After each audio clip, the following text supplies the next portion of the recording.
জানো কি হয়েছে? না, জানতে চাই না। জানতে চাও না মানে? কেন জানতে চাও না? হয়তো পাশের বাসার কেউ দামি কিছু কিনেছে, সেটাই আমাকে বলার জন্য এসেছো। তুমি জাদু জানো? কিভাবে বুঝলা? আমি জাদুঘর পিসি সরকার, তুমি জানো না? আবারও মস্করা করে, ফালতু কথা বলো না তো। আমি এইমাত্র বাইরে থেকে কাক ভেজা হয়ে বাসায় ফিরলাম। আমাকে একটু রেস্ট করতে দিলে আমার খুব ভালো লাগতো। তোমার তো ভালো লাগতে হবে না। আমাদের আশেপাশের মানুষজন জীবনে কত কিছু করে ফেলেছে, আর আমরা কি করেছি? আমরা এখনো সেই ভাঙা ঘরেই বসে আছি। আমরা কোথায় ভাঙা ঘরে থাকছি? পাশের বাসার ভাই ভাবিকে 1 লক্ষ টাকা দিয়ে নেকলেস কিনে দিয়েছে। একবার চিন্তা করে দেখো। সেটা আমার চিন্তা করার কি বা দরকার? কি বললে? পাশের বাসার ভাই ভাবিকে 1 লক্ষ টাকা দিয়ে নেকলেস কিনে দিয়েছে, সেটা আমি চিন্তা না করলে কে চিন্তা করবে? এটা তো আমারই চিন্তার বিষয়। পাশের বাসার ভাই হাজবেন্ড হিসেবে কত ভালো, একবার চিন্তা করে দেখো। হ্যাঁ, সেটাও তো আমারই চিন্তা করতে হবে। এরকম হাজবেন্ড পাওয়া ভাগ্যের ব্যাপার। হ্যাঁ, ভাগ্যের ব্যাপার। কি বললে? না, বললাম যে সত্যি এরকম হাজবেন্ড পাওয়া ভাগ্যের ব্যাপার। প্রত্যেকটা মেয়েই চায় তার লাইফে এরকম একটা হাজবেন্ড আসুক, কিন্তু সবার কপালে তো আর সবকিছু হয় না। সবার কপালে হয় না। জানো, গত সপ্তাহে আমার বান্ধবীর হাজবেন্ড তাকে একটা আইফোন কিনে দিয়েছে। ওই যে তোমাকে ছবি দেখালাম না। অফিসে কাজের এত প্রেশার, তার উপর লোকাল বাসে মানুষের ধাক্কাধাক্কি। আজকে সকালে তো একজন আমার সাদা শার্টের উপর পানের পিক ফেলে দিল। বস বকাবকি করছিল। এত প্রেশারের মাঝে তোমার ফ্রেন্ডকে তার হাজব্যান্ড একটা আইফোন গিফট করেছে, সেটা আমি কি করে ভুলে যাই? আমার তো মনে রাখা উচিত। আইফোন 15 কত টাকা দাম তুমি জানো? না, যদিও আমার জানার কোনো প্রয়োজন নেই। প্রায় 1.5 লক্ষ টাকা দাম। আমার বান্ধবীর নাকি দোকানদারের সাথে ভালো কানেকশন ছিল, এর জন্য কম টাকায় দিয়েছে। তুমি যদি বলো তাহলে আমার বান্ধবীর মাধ্যমে কথা বলিয়ে অনেক কম টাকায় একটা আইফোন নিতে পারবো। তাহলে কম কত টাকায় নেওয়া যাবে? 1.5 লক্ষ টাকা দাম। ধরো সেইখান থেকে 2,000 টাকা কম নিবে। আচ্ছা, তাহলে কম রাখার পর 1,48,000 টাকা দিতে হবে। হ্যাঁ হ্যাঁ, 1,48,000 টাকাই আমাদেরকে দিয়ে দিবে। ওর তো ভালো কানেকশন আছে, বুঝো না? 2,000 টাকা বাঁচানোর জন্য তোমার ফ্রেন্ডের কানেকশন খোঁজার কোনো দরকার নেই। আমার ফ্রেন্ডেরই তো মোবাইল শপ আছে। আমি যদি ওর কাছে যাই তাহলে 2,000-এর বদলে 2,500 টাকা ডিসকাউন্ট করে দিবে। কিন্তু বাকি 1,47,500 টাকা দিবে কে শুনি? কেন, তুমি দিবে? হ্যাঁ, সেটা দেওয়ার মতো যথেষ্ট ভালো অবস্থায় তো আমি আছি। আমার প্রত্যেক মাসের 25,000 টাকা স্যালারি, 7,000 টাকা বাসা ভাড়া, 7,000 টাকা আমাদের খাবারের খরচ, বাচ্চাটার স্কুলের বেতন, তোমাদের বাড়িতে কিছু পাঠাতে হয়, আমাদের বাড়িতে কিছু পাঠাতে হয়। তারপর প্রত্যেক মাসে আমার কাছে 1,47,500 টাকা বেঁচেই যায়, যে টাকা দিয়ে আমি চাইলেই তোমাকে একটা আইফোন কিনে দিতে পারি। তারপরেও আমি কেন তোমাকে একটা আইফোন কিনে দিচ্ছি না? আমার তো তোমাকে একটা আইফোন কিনে দেওয়া উচিত। তুমি কি আমাকে কথা শোনাচ্ছ? না, আমি তোমাকে কথা শোনাচ্ছি না, আমি শুধু পরিস্থিতিটা তোমাকে জানাচ্ছি। আমার কাছে টাকা থাকার পরও আমি কেন তোমাকে একটা আইফোন কিনে দিচ্ছি না, লক্ষ টাকার নেকলেস কিনে দিচ্ছি না? আমি সত্যি খুব খারাপ একটা মানুষ। আমার তো উচিত তোমাকে একটা আইফোন কিনে দেওয়া। আর কথা শুনিও না তো। জীবনে আমাকে কি দিয়েছো বলো তো? কি দিয়েছো? তোমাকে আমি কখনো কিচ্ছু দেইনি। মানুষের হাজবেন্ড মানুষকে কত কিছু দেয়, আর তুমি? আমি কি জীবনে এরকম হাজবেন্ড চেয়েছিলাম? আল্লাহ আমার কপালে এরকম হাজবেন্ড কেন দিল? আমার পুরো জীবনটাই ধ্বংস হয়ে গেছে। আরে কি ব্যাপার, তুমি কান্না করছো কেন? না না, কাঁদবো না, আমি হাসবো। হাসার মতোই তো কপাল হয়েছে আমার। বাবা মা কত করে বলেছিল তোমাকে যাতে না বিয়ে করি, কিন্তু আমি তো বাবা মার একটা কথাও শুনিনি। বাবা মার অভিশাপে লেগেছে আমার উপর। এর জন্যই এখন আমার এত দুর্দশা। আচ্ছা ঠিক আছে, আমি চেষ্টা করব, তুমি কান্না করো না। বিয়ের আগে তুমি কত কথা বলেছিলে, আমাকে নাকি রাজরানী করে রাখবে, আর এখন চাকরানি করে রেখেছো। ওই যে আমার পার্সটা আমি অফিসে ভুলে ফেলে এসেছি, ওটা নিতে যেতে হবে, আমি যাচ্ছি।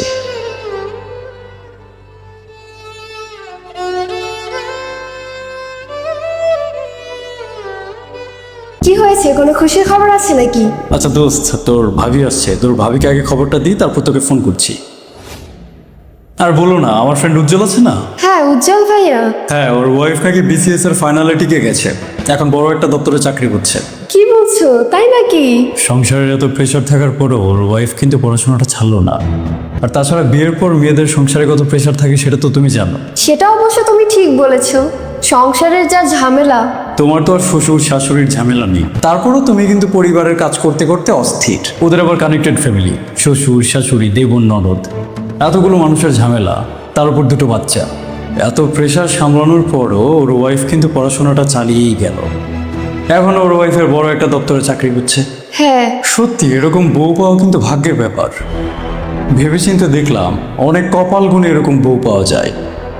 জানো, স্কুল লাইফে কোনো মেয়েই উজ্জ্বলকে পাত্তা দিত না, অথচ আজ দেখো ওর ওয়াইফে কিনা বিসিএস ক্যাডার। আমি তোমাকে একদিন বললাম না, ওদের বাড়িতে একদিন বেড়াতে গিয়েছিলাম। হ্যাঁ গিয়েছিলে তো। তো সেই দিন আমি উজ্জ্বলের বউয়ের হাতে রান্না খেলাম। রান্না খেয়ে তো আমি অবাক হয়ে গেছি। অবাক হয়ে গিয়েছো? একটা মানুষের রান্না এত ভালো কি করে হতে পারে? তোমার হাতের রান্না কিন্তু অনেক ভালো, কিন্তু ওর ওয়াইফের রান্না খাওয়ার পর বুঝলাম রান্নাটা আসলে কিভাবে করতে হয় এটা অনেকেই জানে না। একটা মানুষ পড়াশোনা সামলাচ্ছে, শ্বশুর শাশুড়ি সামলাচ্ছে, দেবর ননদ সামলাচ্ছে, তার উপর দুটো বাচ্চা সামলাচ্ছে, তার রান্নাটাও চমৎকার। এখন তো আবার বিসিএস ক্যাডার হয়ে গেল, বড় একটা দপ্তরে চাকরি হচ্ছে। আসলে উজ্জ্বলের বউ যে অনেক লক্ষ্মী এটা কিন্তু অস্বীকার করার কোনো উপায় নেই। হ্যাঁ। এরকম একটা গুণবতী মেয়ে যে উজ্জ্বলকে বিয়ে করেছে এটা কিন্তু ভাবনার বিষয়। আচ্ছা ঠিক আছে, কিচেনে আমার কিছু কাজ আছে, কাজটা আমি শেষ করি। যাও তুমি কাজ করো।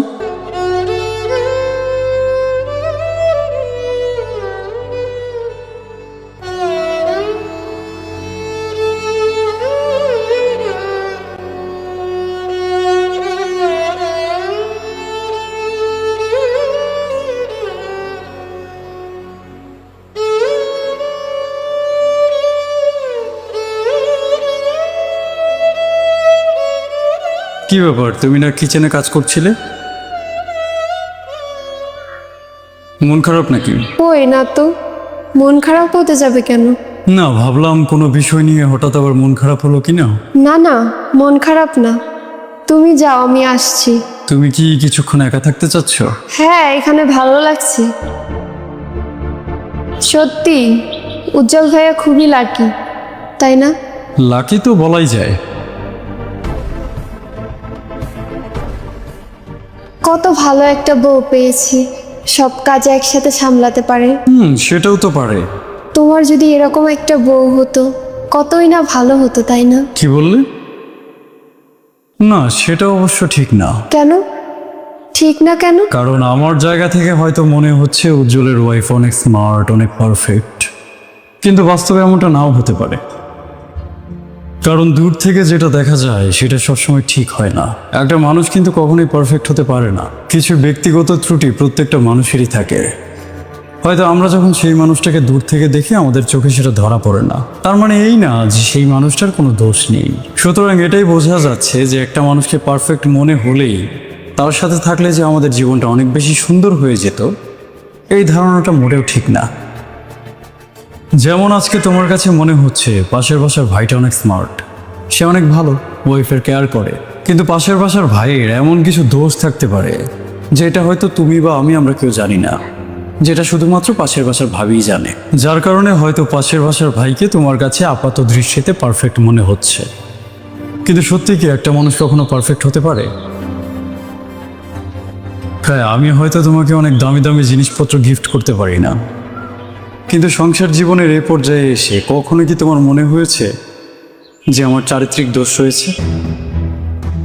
মনে হয়নি তো। কিন্তু পাশের বাসার ভাবি কিন্তু এই বিষয়টা নিয়ে প্রত্যেকটা দিন পাশের বাসার ভাইয়ের সাথে ঝগড়া করে। তার মানে তাদেরও কিছু ব্যক্তিগত সমস্যা রয়েছে যেটা নিয়ে তারা অলরেডি ডিল করছে। যদিও এটা তাদের একান্তই ব্যক্তিগত ব্যাপার, এটা মোটেও আমাদের আলোচনার বিষয় না। কিন্তু আমি শুধু তোমাকে এটা বোঝাতে চাইছি, একটা মানুষের লাইফস্টাইল দেখে, তার জীবনের চাকচিক্য দেখে কখনো আফসোস করতে নেই। এমনটাও তো হতে পারে তুমি যার জীবন দেখে আফসোস করছো তার চেয়ে তুমি অনেক বেশি ভালো আছো।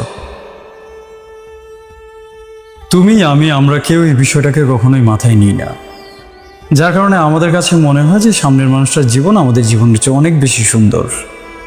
এই যে আজকে উজ্জ্বলের ওয়াইফ বিসিএস ক্যাডার হয়ে গেল, আমার কি আমার জায়গা থেকে আফসোস করা উচিত যে ওর ওয়াইফ বিসিএস ক্যাডার হয়ে গেল, আমার ওয়াইফ কেন হতে পারলো না?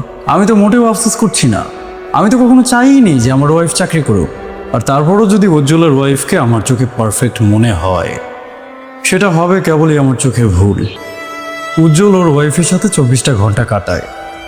ওর ওয়াইফের এমন কিছু দোষ সম্পর্কে জানে যেগুলো হয়তো আমি জানি না, যার কারণে হয়তো আমার কাছে মনে হচ্ছে উজ্জ্বলের ওয়াইফ অনেক স্মার্ট, অনেক পারফেক্ট। যদিও ওর ওয়াইফ অনেক মেধাবী, এটা স্বীকার করতে হবে, কিন্তু তার মানে এই না যে ওর ওয়াইফ পারফেক্ট। কোনো মানুষই কখনো পারফেক্ট হতে পারে না। আমি শুধু একটা মানুষের ভালো দিকগুলোকে দেখার পর তোমার খারাপ দিকগুলোর সাথে সেই মানুষটার তুলনা করতে পারি না, সেটা আমার উচিত হবে না। তোমারও এমন অনেক গুণ রয়েছে যেগুলো উজ্জ্বলের ওয়াইফের চেয়ে অনেক বেশি ভালো। আমার তো উচিত হবে তোমার সেই গুণগুলোর প্রতি নজর দেওয়া। এখন আমি যদি সেটা না করে পাশের বাসার মানুষের দিকে তাকিয়ে থাকি আর আফসোস করি, তাহলে কি আমি জীবনে কোনোদিন সুখী হতে পারবো? এই যে আজকে উজ্জ্বলের ওয়াইফের এত বড় একটা চাকরি হলো, উজ্জ্বল কিন্তু কখনো চাইনি যে ওর ওয়াইফ চাকরি করুক। এমনটা তো হতে পারে যে উজ্জ্বল আজ এই বিষয়টা নিয়ে আফসোস করছে। এখন উজ্জ্বল আমার লাইফ দেখে আফসোস করবে, আমি উজ্জ্বলের লাইফ দেখে আফসোস করব। তুমি পাশের বাসার ভাবির লাইফ দেখে আফসোস করবা, পাশের বাসার ভাবি তোমার লাইফ থেকে আফসোস করবে। এটা কেমন জীবন? এমন জীবন তো আমরা কখনো চাইনি। আজকে তোমার চোখে পাশের বাসার ভাইকে অনেক স্মার্ট আর পারফেক্ট মনে হয়, এমনটাও তো হতে পারে যে পাশের বাসার ভাবির চোখে আমাকেও অনেক বেশি স্মার্ট আর পারফেক্ট মনে হয়, যেটা তার নিজের হাজব্যান্ডকে মনে হয় না। যদি এমনটাও হয়, সেটাও হবে তার চোখের ভুল। আমাদের প্রত্যেকটা মানুষের যা আছে, যতটুকু আছে, ততটুকু নিয়ে কিন্তু খুশি থাকার চেষ্টা করা উচিত। আমরা মানুষেরা প্রচণ্ড লোভী, বুঝলা? আমরা যতক্ষণ পর্যন্ত কোনো একটা জিনিসকে হাতে না পাই, ততক্ষণ পর্যন্ত সেই জিনিসটার প্রতি আমাদের প্রচণ্ড লোভ হয়। আর যখনই সেই জিনিসটা আমরা হাতে পেয়ে যাই, তখনই সেই জিনিসটার প্রতি কোনো কদর আর আমাদের থাকে না। আমরা সেই জিনিসটার প্রতি আগ্রহই হারিয়ে ফেলি। এই জন্যই প্রাণীকুলের মাঝে সবচেয়ে অসুখী সম্ভবত মানুষ। আসলে প্রত্যেকটা মানুষের মাঝে ব্যক্তিগত কিছু সমস্যা আছে, ছিল এবং থাকবে। আমাদের উচিত সেই সমস্যাগুলোকে যতটা ছোট করে পারা যায় দেখা, আর তারপর আমাদের সামনের মানুষটার যে ছোট ছোট ভালো দিকগুলো রয়েছে সেগুলো নিয়েই খুশি থাকার চেষ্টা করা। কতক্ষণ আর আকাশের চাঁদ দেখে আফসোস করবা বলো? চাঁদেরও তো কলঙ্ক আছে, যতক্ষণ সেখানে না যাবা বুঝতে পারবা না। নিজের যা আছে, যতটুকু আছে, ততটুকু নিয়েই তো আমাদের খুশি থাকার চেষ্টা করা উচিত। আরেকজনের অবস্থা দেখে আমরা যদি মন খারাপ করে বসে থাকি, তাহলে আমরা জীবনে কোনোদিনও সুখী হতে পারবো না। আসলে এভাবে আমি কখনো ভেবে দেখিনি। বাজার তো করতে হবে, আমি বাজার থেকে আসছি। শোনো, আমি সেই দিন একটা আইফোনের জন্য তোমার সাথে অনেক খারাপ ব্যবহার করেছি। আমি চেষ্টা করছি, দেখি কিছুদিনের মাঝে তোমাকে একটা আইফোন আমি যেভাবে হোক ম্যানেজ করে কিনে দিব। তুমি এই বিষয়টা নিয়ে আর মন খারাপ করো না। আমার আইফোন লাগবে না। আইফোন দিয়ে আমি কি করব? কেন? তুমি তো অনেকদিন ধরে একটা আইফোন চাচ্ছ, এখন আবার কি হলো? আসলে অপ্রয়োজনীয় জিনিসের পিছনে এত টাকা খরচ করার কোনো মানেই হয় না। যদিও আমি টাকাটা তোমার জন্য ম্যানেজ করছি, আমি ম্যানেজ করি, তারপর আমি টাকাটা তোমার হাতে দিব, তারপর তোমার যেটা ভালো লাগে তুমি করবা। ঠিক আছে, তুমি যেটা ভালো মনে করো। আর আমি তোমার সাথে অনেক খারাপ ব্যবহার করেছি, প্লিজ তুমি আমাকে ক্ষমা করে দিও। আর না না, ঠিক আছে, ক্ষমা চাইতে হবে না। আমি তো তোমার উপর রাগ করিনি। যদি রাগ করতাম তাহলে আমি তোমাকে রাগ দেখাতাম। আমি কি তোমাকে রাগ দেখিয়েছি? না, দেখাওনি। তুমি রাগ দেখাওনি বলেই এতটা আফসোস হচ্ছে। যদি রাগ দেখাতে তাহলে হয়তো এতটা আফসোস হতো না। না, কোনো আফসোসের দরকার নেই। যাও, তুমি রান্নাটা করে ফেলো, আমি বাজার থেকে আসছি। ঠিক আছে। আরেকটা কথা, একটা ছোট্ট মিথ্যা বলে ফেলেছি। মিথ্যা কথা? হ্যাঁ, মিথ্যা একটা বলেছি। আসলে উজ্জ্বলের ওয়াইফের রান্না তোমার রান্নার চেয়ে ভালো না। ওটা আমি তোমাকে জিএলএস ফিল করানোর জন্য বলেছি। রান্নায় যে তুমি সবার চেয়ে সেরা, এটা কিন্তু মানতেই হবে। হয়েছে, যাও, তোমার আর প্রশংসা করতে হবে না।